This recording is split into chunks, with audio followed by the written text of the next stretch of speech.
Welcome to Small Talk, where each week we sit down to discuss the sermon-based small group questions at Wallula Christian Church. Hello and welcome back to Wallula's weekly podcast, Small Talk. My name is Zach. I'm joined by Craig and Lance. We are glad that you guys are with us during this Christmas season. We are in December. Lance has busted out the sweater, and I have sweaters, and I always think next year I'm going to just wear them all. I always get a new one. I don't know. That's not a question or anything, but I make it a point. So I placed my order for the staff Christmas party that's coming up this week. So. I'll be having a new Christmas sweater, but I'm like, I should be wearing these because you do this every year. This is your one time a year to wear them. I know. So, I mean, I could wear it anytime, but it makes sense. Yes. And you have Darth Vader? Darth Vader today, all right, yeah. So this is, again, I'm laziest human on the planet. I know everybody will agree with that. And but Sherry, she will put Christmas sweaters, T-shirts, clothes away for the year, and then bring them out. So they magically appear. Yours or hers? Your yes. clothes? Okay. Oh, yes. Okay. They magically appear this time of year. Okay. And I'm like, it's time to. Now's the time. It's time to wear these. So to get into the festival season. Right. Yeah. This is a side note too. How did ugly Christmas sweaters become a thing? I love it, but I don't know. I just blame the internet. Maybe. Yeah. I'm sure there's a story behind it, but I think that's probably true. Yeah, I'll go with it. Yeah. But they used to just be Christmas sweaters. Yeah. And then we realized these are ugly. Then people were wearing them as a joke. Try to get the ugliest and then they're like, sweater. Companies are like, we just make them. Yeah. Right. Because people buy them. Yeah. Yes. Yeah. This is also a side note, but I love that now, like Darth Vader. Like, what Star Wars doesn't have anything to do with Christmas. Yeah. Right. Yeah. But we'll slap it on, put some snowflakes. Yeah. Yeah. And I feel like, a lot of like the interest that I have with like music, I see a lot of bands or artists release Christmas sweaters. They just stick their name on it. Sure, that's all it takes. So yeah, it's everywhere. And then or a Christmas album. Now it's time to do that. I think I had a Dwight one, like from The Office. Yeah. Oh yeah, Haley has one. Yeah, and so they're all over. So yeah, I guess we'll be doing that. But that is not the fun question that we are talking about today. That's a bonus fun question. We're going to be looking today at Isaiah 6, a really famous passage there, as we start up our Christmas series. It was this past week was called "Christmas is Coming," but on the thing, I don't know if you noticed this, it's a different title. You had "What an Opportunity," but your Christmas sermon was "Christmas is Coming." Christmas is Coming is the series. It's a series. And so What an Opportunity was the sermon. Title, right. Okay. Right. Okay. You're just confused because I am. I don't like to say the title. That's right. So that's why you were just confused. as one quick thing. You had mentioned that like things that you're annoying, like I don't like it when you say Christmas title. So Graham usually asks about what was the fun question, and so I was telling him, and he's like, "What did Lance say?" And because I was like, and I remembered, and I was like, "Oh, he doesn't like the Christmas title." So on Sunday, he was sitting with me, and you got up to do the introduction, and you're like, "Today we're going to be talking about this," and as you're doing a few announcements, and he's like, "He just said the title, and you said he doesn't like to say the title." So I was like, "This isn't a sermon. That's not the." Anyway, he remembered. Yeah. So the question for today is, what is your all-time favorite Christmas movie and why? An appropriate question based off the sermon because you had that big poll on Facebook. Right. Craig, what do you have as your all-time favorite? Yeah, I had to think about this because I didn't have a quick answer. So when we were talking about it on Sunday, I was thinking, what is my favorite? Because I don't watch a whole lot of movies, but after Sunday I thought, I really want to watch some Christmas movies now. Right. It was fun hearing some of the titles and thinking back to ones I've seen. But one that's nostalgic for me and I really have enjoyed over time is Home Alone. Oh, yeah. I didn't think about that one. Yeah, I think, I just watched that a lot growing up. And I think as a kid, the shenanigans of Macaulay Culkin in that movie, trying to board off the intruders is just hilarious. Yeah. Like stepping on the ornaments, it's just ridiculous. Yeah. Right. So yes. And this is really doesn't relate to Christmas movies necessarily, but movies in general, entertainment in general. Like I can I do not need reality in my entertainment. Yeah. Right? I don't want actual emotion. Yeah. There's enough Yeah, stuff there's in some life. escapism going on here. Yes. And Home Alone is sort of exemplifies this, because how many times should those guys have died? Right. Oh yeah. Right? They should be wiped out and just They just kept trying. yeah, they should have been It's like a cartoon, like dead. Bugs Bunny Yeah. or something. Yes. Yeah, it's exactly the Wile E. Coyote. Yeah. Yeah. And there's certain So- things in it too, when like music will bring you back to a certain Yeah. time or something. When I hear like I'm Dreaming of a White Christmas, I think of that scene where Yeah. Oh yeah, all he's things pulling are, the things. Yeah. all the mannequin type Yeah. stuff, and he's acting like he's Yeah. hosting a Right. party, and That's Right. funny. just scenes like that are just There's funny. there's that one scene, I can't remember what the song is, but he's at the church talking to the old man, and he finally, and then there's the choir singing. Oh yeah. And then I'm like, and all I know is like it's about to go down. Like when I watch it, I'm like, oh, but that's when I hear that music, I think like it's like the sweet Christmas song I forget from the choir, and then I'm yeah, like, here we I can't go. think of what it is right now. Yeah. but I know what you're talking about. Yeah. Yeah, that is a good one. So I, normally I'm like, oh, I have lots of thoughts about stuff, and I'm kind of like you. Like I've seen them all. I know I haven't. That's not true. Lori Wilk was, shout out to Lori, was like, you guys haven't seen the Bells of Ones I St. haven't even Louis? heard of. I'm like, is that a movie? St. Mary's, but yeah. Is that Bells of St. Mary's? Yeah. Okay, yeah. I was like, is this a I haven't prank? seen it either. I'd never even heard of it. And then she Yeah. was just dropping names. I'm like, Right. Right. But yeah, you're talking to the Christmas queen. Yes, That's yeah, true, yeah. We so. should have Lori up here.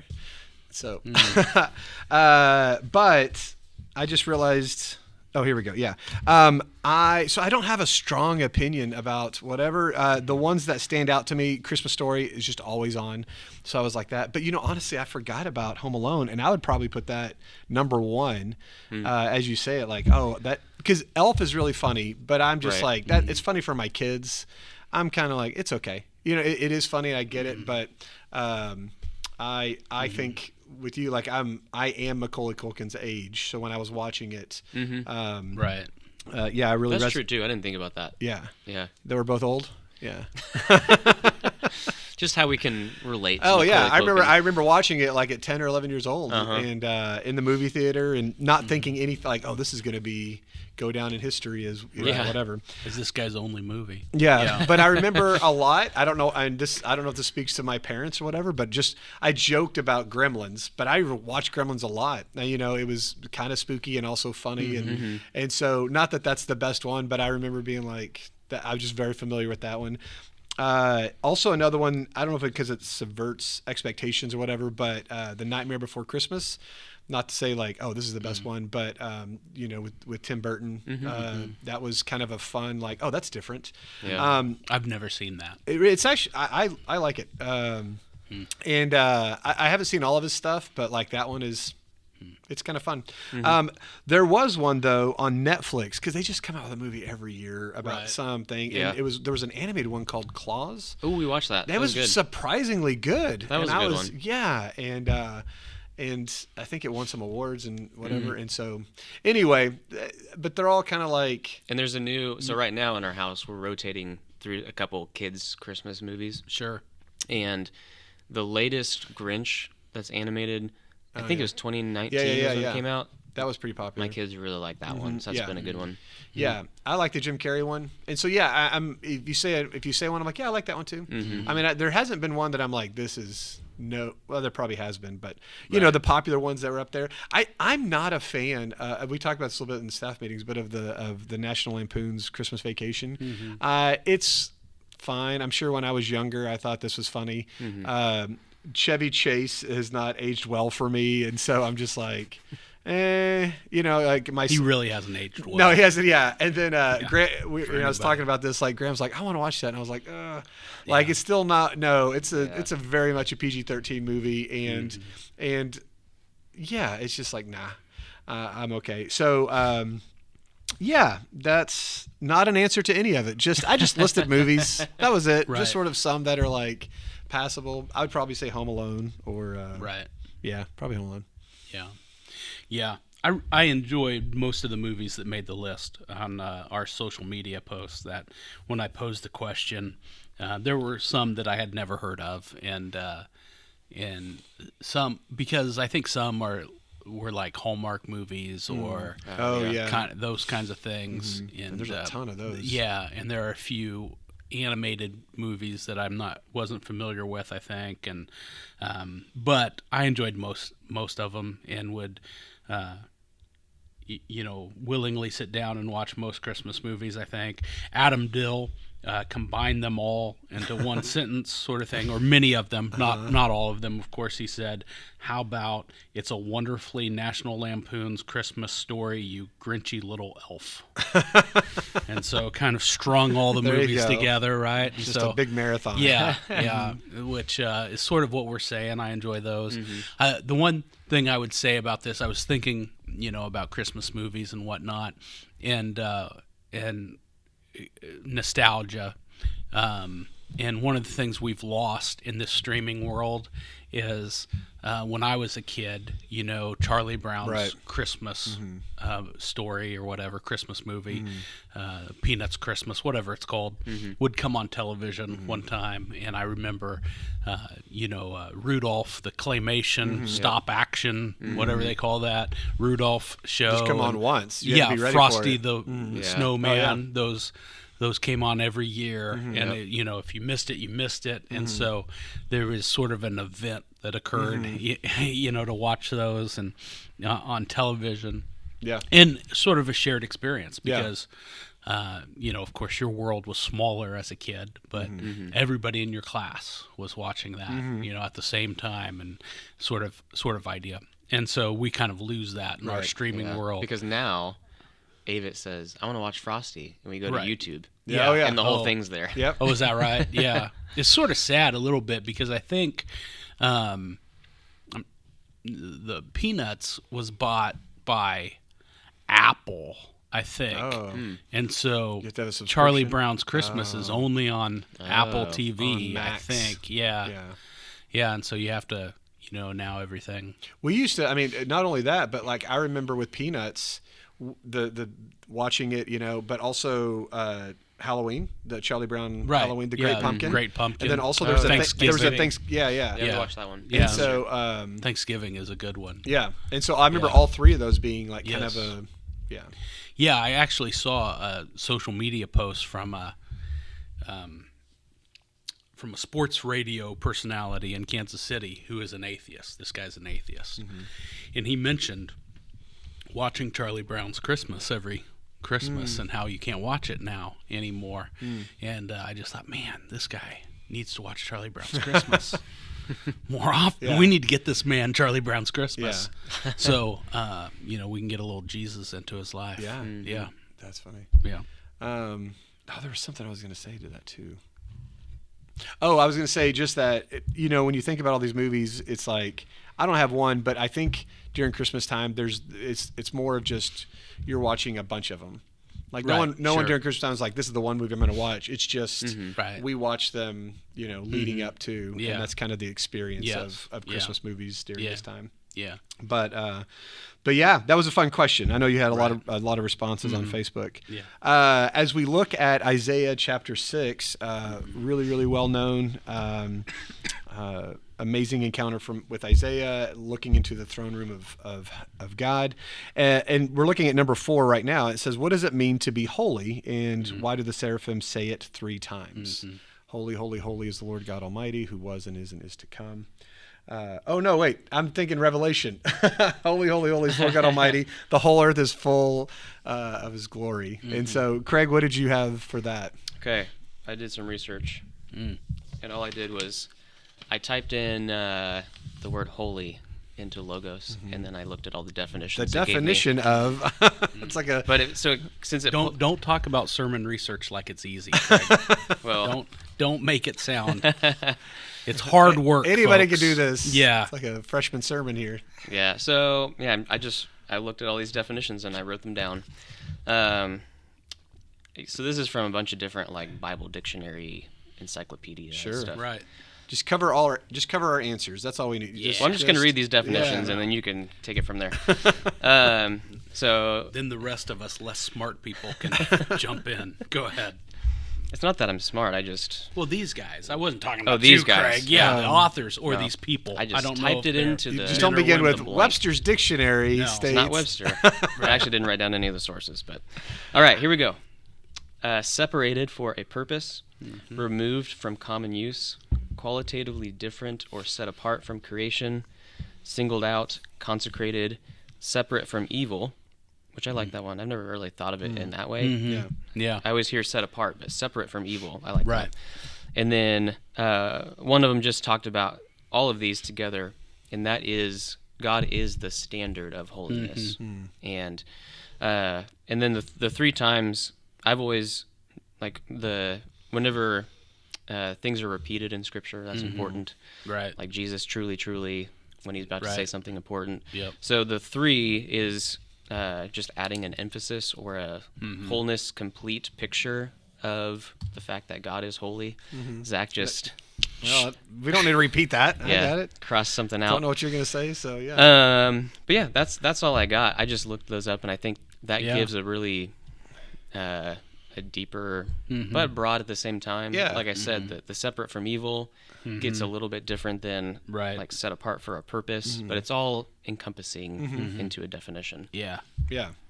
Yeah, I heard this illustration where the guy was like, it was Michael DeFazio from at Ozark, and he said, I have a lot of brushes in my house. I have a hairbrush and one for my beard and my dog Right. and a toilet brush. And he goes, but there's only one brush that I let in my mouth.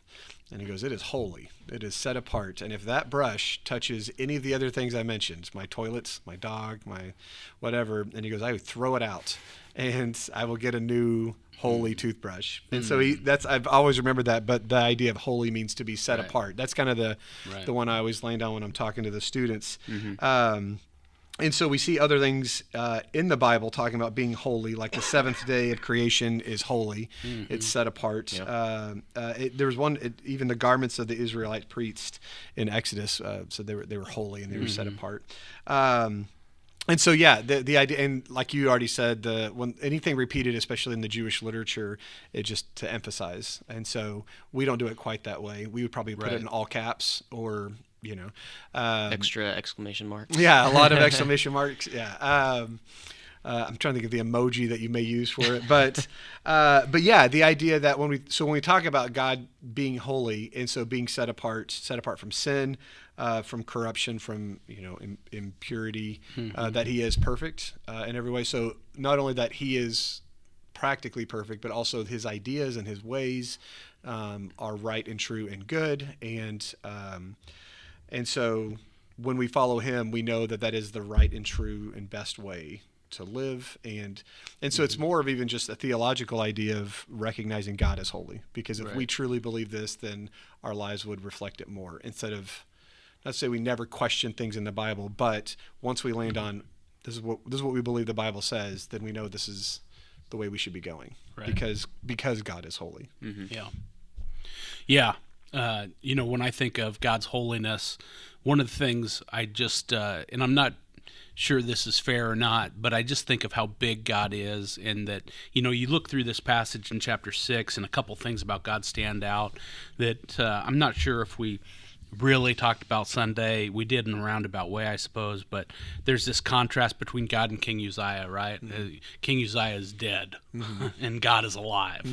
And, and God is on his throne. So he reigns and he's high and lifted up, right? He's adored. He's an example. And I think of high and lifted up. I can't help but there's not this direct link here in Isaiah chapter 6. That's not what I'm saying. But when you think of high and lifted up, how many times was that language sort of used to describe Jesus on the cross, right? That Jesus is raised up, even Moses lifting the snake up, and the Son of Man, the same kind of thing. And so you just tied in all of that and think of just how big God is, and I liked your definitions both. One of them you cited, Craig, I think, was that it's set apart for a purpose. Yeah. And you talked about the toothbrush, right? Well, you just don't set the toothbrush apart. You set the toothbrush apart so that it can be used for a purpose. And so much of the time we talk about holiness, and it's definition is set apart. That's true, but it's set apart for a reason, for a purpose. Yeah. You know, I think of, yeah, you know, maybe in your house, in our house growing up, and I'm not sure how this came to be, but we had this living room, right, where we would gather as a family to watch television, to live, to do things together or whatever. And then there was a front room, which was really another living room, right? But nobody ever went in the front room. You know, it was set apart. And for why? For what reason? Or maybe you have, you know, we didn't really have this as a kid, and we don't have this as a family now, really. But you know, maybe you had fine china or whatever. And I guess in our house we don't have anything fancy or whatever, but we do have this set of drinking glasses, you know, that we never use, right? Maybe if you have company or you know, you have this and you pull those out, but otherwise you're using the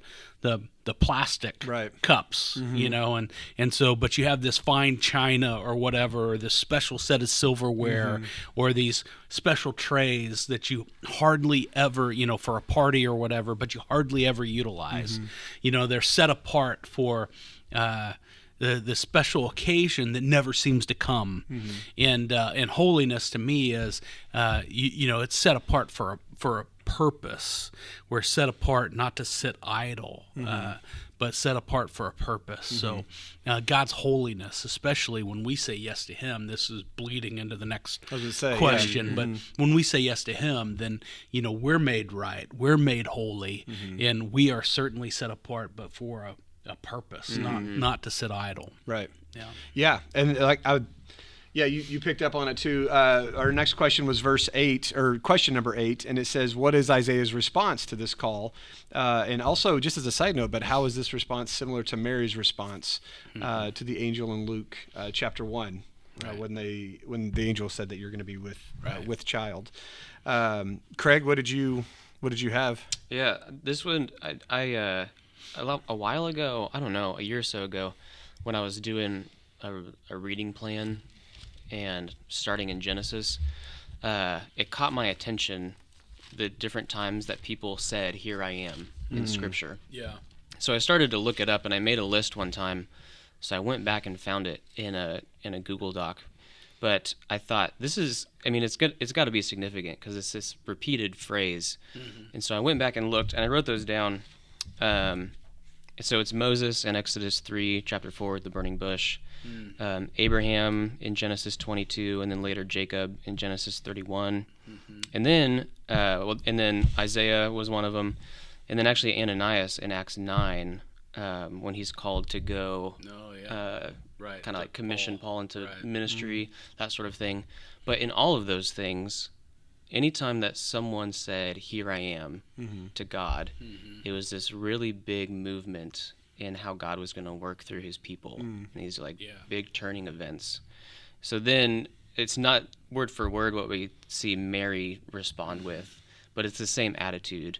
Right. And it's honestly, like, it's really convicting to me, because in those instances, especially like the burning bush, it's like Moses says, like, "Here I am." Yeah. And that's just kind of like I'm giving my whole self to whatever you're going to call me to. And that's what we see over and over. Even in Acts, they're kind of like, "Do you know who Paul was?" Like, I don't know if we should be doing this, but it was the attitude of like, God wants this to happen. This is his will for Paul, so I'm going to play a part in what's happening here. And that was Mary's attitude upon the angel's message was, "Hey, I'm going to be your servant," and recognizing that God's plan in all this is more and bigger than what I can wrap my head around, but it's that willingness to step into what God has for us and for his purposes, even if it's in those moments of like, we don't know exactly what he has planned and what's going on.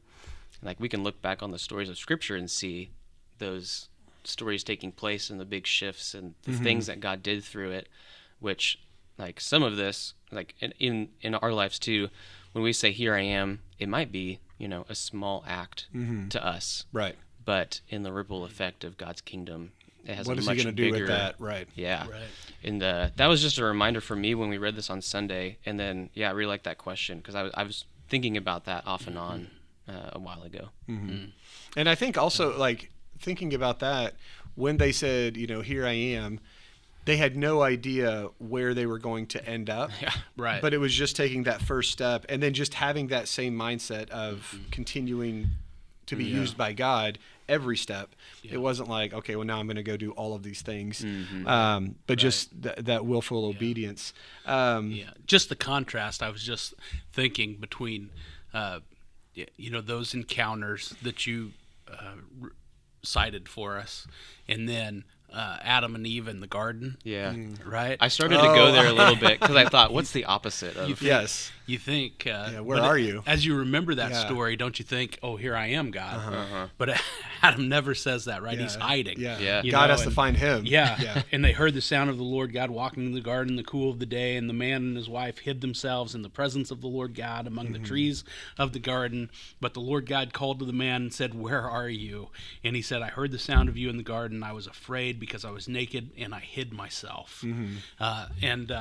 Just the contrast there, which is so unique, I think, because some of these that you, like Moses says, here I am, but then he says, no, I'm not the guy. That's what I don't too. Don't send me. You need somebody else. And Ananias, said, here I am, but he said, no.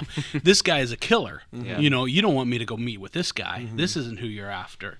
And so, and you think that's sort of the contrast between Zechariah in Luke chapter 1 and Mary, and later, I guess, in Luke chapter 1. That's still Luke 1, I guess. But they're, the angelic visits to each one, and they're sort of like, but how will this be? And they both kind of ask that question, but Mary ends up with, okay, here I am, send me. Right.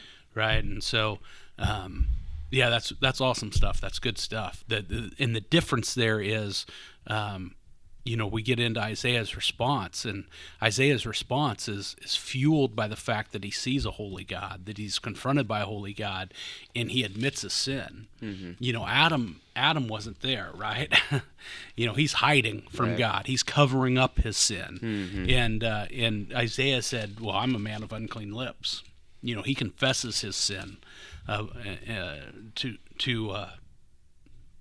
God, to the seraphim, to the angels, whatever, to God, and so, man, what an awesome. That's really the response we have to get to, right? Yeah. Is to admit that we're all in the same boat. We just can't hide from God. We come clean. Yeah.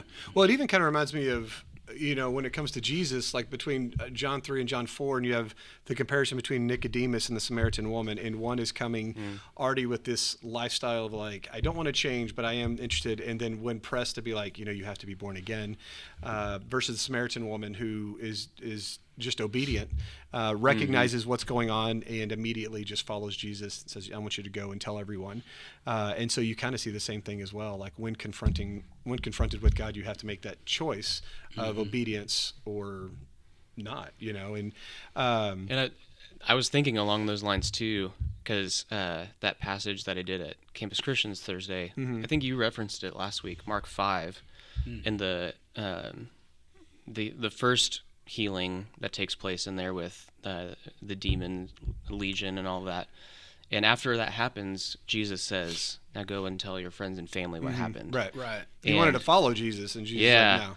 And so he was obedient to that. And like we talked about, like, you don't have to have every theological concept ready to go, but just telling about what God did in your life. And I think you mentioned that on Sunday a little bit. And that's like what Moses, like, he's like, okay, there's a couple things that I'm worried about, but it's just that, where's your heart at? Right. And that stepping into what God wants us to do. Yeah. Which I actually like that story, because I see myself in that sometimes, of being reluctant, but still ultimately like, I know what the right thing to do is, and so I will. And so not everyone was just like, well, obviously it's the right answer, and I'm going to go that way. Like some didn't. And so you see all different kinds of people in Scripture following God. Right. Well, it is, and I'm sorry. No, you're fine. I'm like, we kind of answered it. I don't know if I haven't gone to my stuff yet. This whole picture of Isaiah, and there's a God high and lifted up, and that's not Isaiah.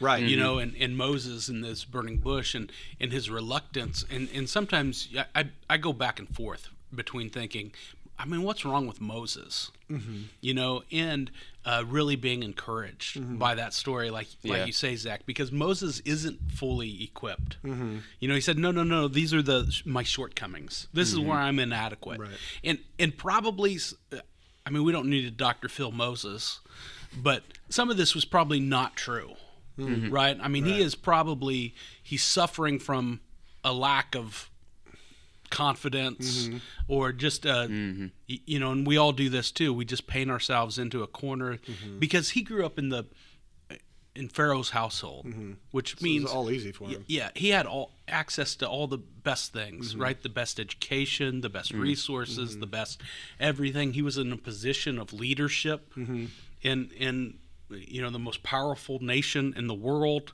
and so he probably had some really fine leadership qualities, right? He was probably, you know, but he says to God, no, that's not me. I don't speak eloquently. You can't do this. I can't go back and confront Pharaoh, whatever it was. And so I bounce back and forth in how I view Moses there. But mostly I think we ought to be encouraged because none of us are fully equipped for whatever task God calls us to, right? All of us have shortcomings, places where we are inadequate. And that's, Isaiah is looking up at this God on the throne. And that's where we have to get to, is that God supplies, he fills in the gaps, right? The New Testament promises, you know, and in Acts it tells, don't worry about what you're going to say. You know, the Holy Spirit will give you the words to say, right? And so we are indwelled by the Holy Spirit. You know, it's why Jesus said that the followers that come after you, you know, John the Baptist, greatest man born of a woman, you're even greater. You know, talking about you, Craig, and you, Zach, and all of us, right, who are followers of Jesus, because we're indwelled by the Holy Spirit. Right. You know, and God provides us with opportunities, but the tools and the resources in whatever we need to fulfill his purpose in those circumstances. Yeah. You know, he makes a difference. Yeah. It reminds me of like when we go on a youth trip to like CIY or something, and the kids they have this, you know, all distractions are gone and it's intense and it's really, really good. And so they're like, I just want to serve God. They're like, here I am, you know, here am I.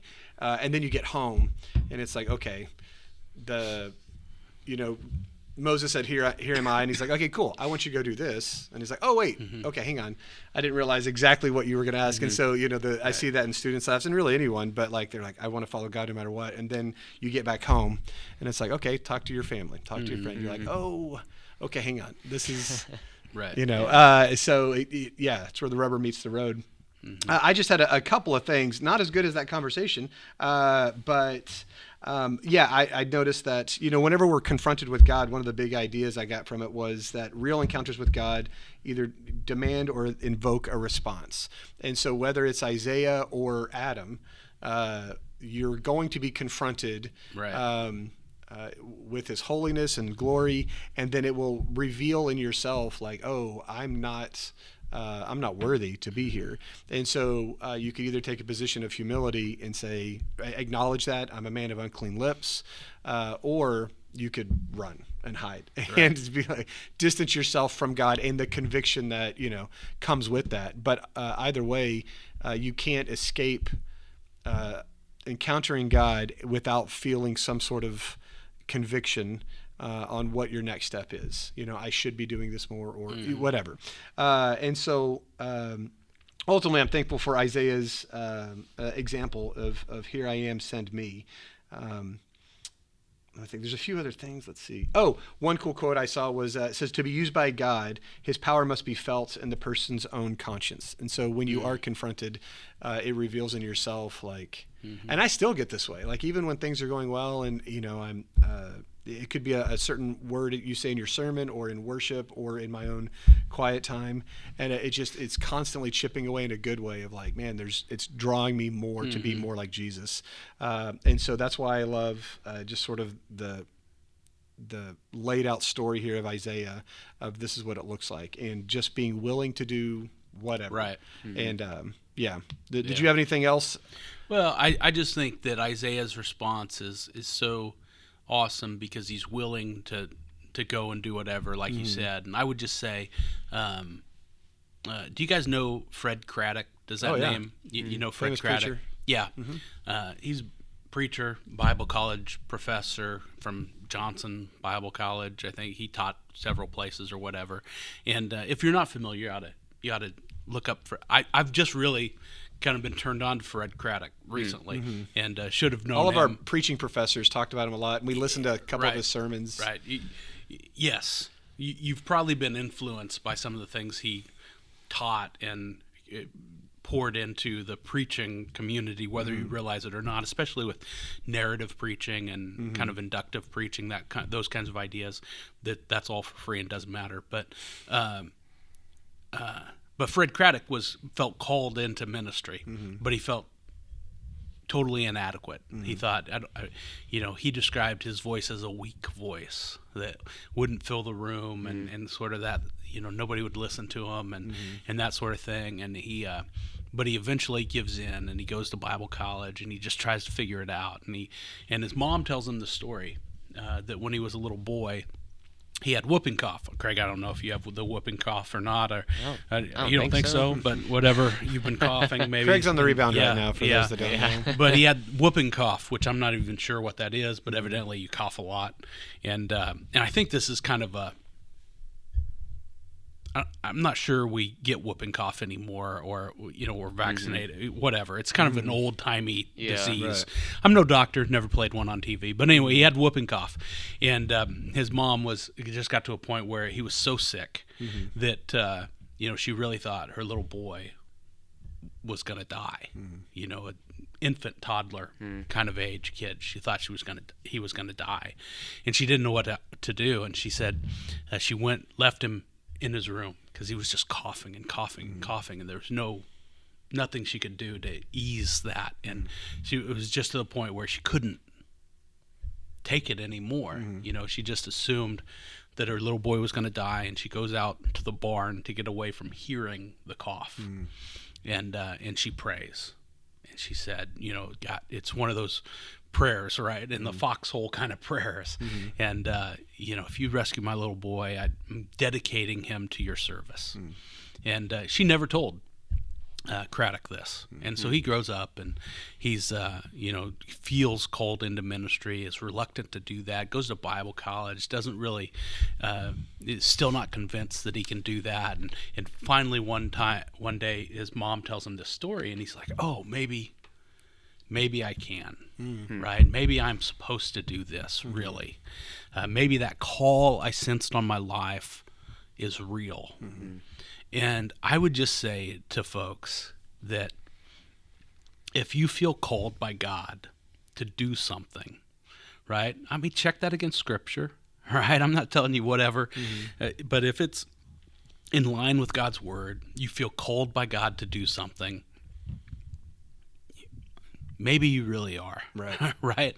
I would just don't give in to the doubts and kind of the whispers and kind of the hurdles that the world puts in front of you, or anybody else for that matter. Just I guess what I'm saying is believe that God's call is real on your life. And so however big or small that is, we have all kinds of stuff going on at Wallula Christian Church, and folks listening and serving in other churches and other places. You've got all kinds of stuff going on, especially this season, right? Here at Wallula, there's the Walk to the Manger offering. If God is calling you to give to the Walk to the Manger offering, maybe he really is, right? Just give in and follow that. If God is calling you to lead a small group, or to go on this caroling event, however big, however small, right? Whatever it is, and maybe God is really calling you to do that. If God is calling you to take a dozen cookies to your neighbor's house this Christmas, maybe he's really doing that, and maybe that's really his call. And whatever it is, I can't think of better examples, but probably people listening sense some kind of call in their life from God. I know that's true. And so just listen and obey. Yeah. I think that's the real message of Isaiah 6. Yeah. No, I think that's really good. Yeah. Well, guys, I appreciate it, man. I've enjoyed this conversation. Yeah. Enjoyed, just going through Isaiah again, and for something that happened thousands of years ago, still gives us hope and a direction to follow and an example. But yeah, so we look forward to having you guys next week, and we'll talk to you then. Yep. Yeah.